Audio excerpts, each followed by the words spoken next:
Sa kabila ng mga hinarap na hamon, may isang individual na may tuturing na susi ng GMA Network sa mga natamo nitong tagumpay.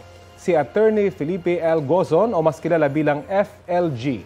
Kaya sa kanyang pagreretiro bilang CEO, ating balikan ang kanyang makulay na buhay at puso para sa kapwa na naging daan para maitaguyod ang Kapuso Network.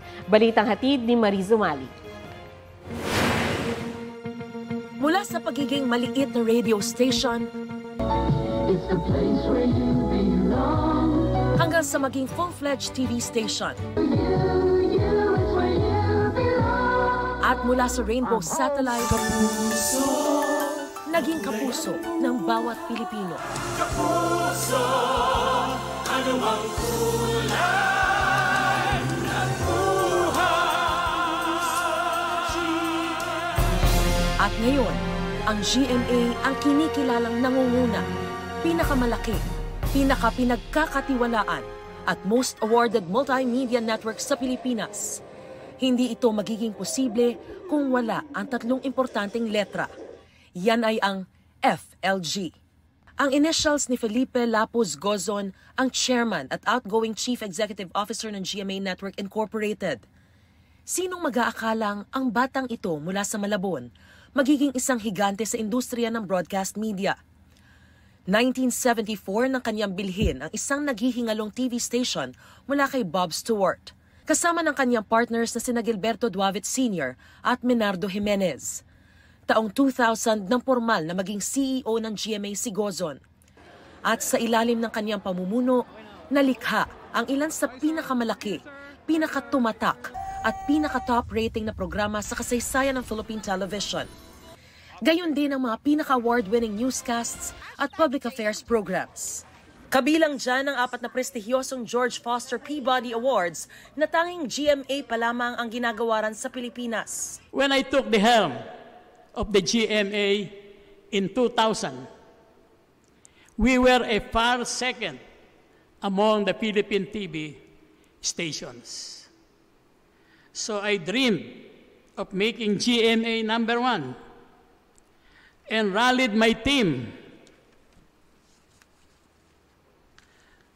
to work harder than ever before.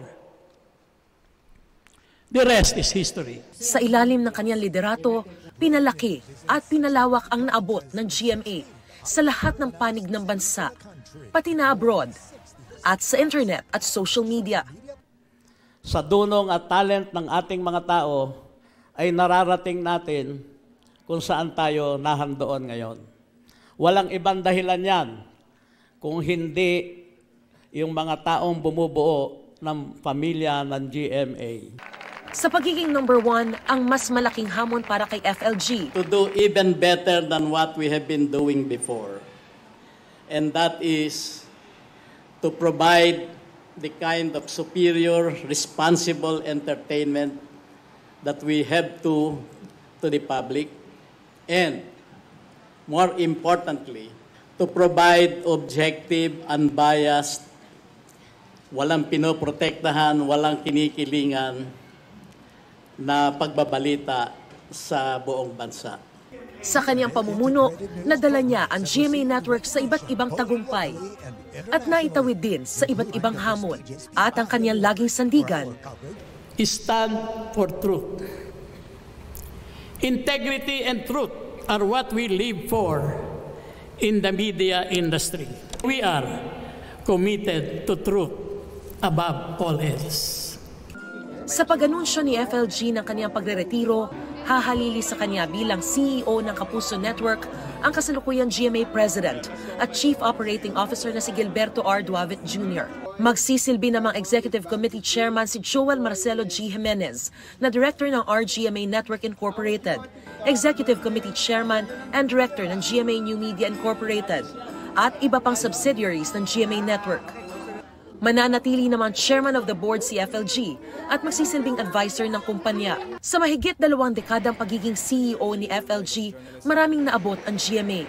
At sa bawat tagumpay, alam ni FLG kung sino ang dapat na pasalamatan. Ang Diyos at ang mga taong bumubuo ng GMA.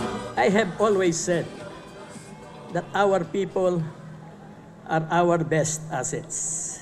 The equipment that we buy will depreciate the moment we use them.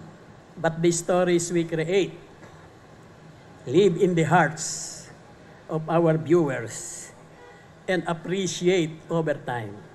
Mariz Umali nagbabalita para sa GMA Integrated News. Kapuso, alamin ang maiinit na balita. Bisitahin at mag-subscribe sa GMA Integrated News sa YouTube. Sa mga kapuso abroad, samahan nyo kami sa GMA Pinoy TV at sa www.gmanews.tv.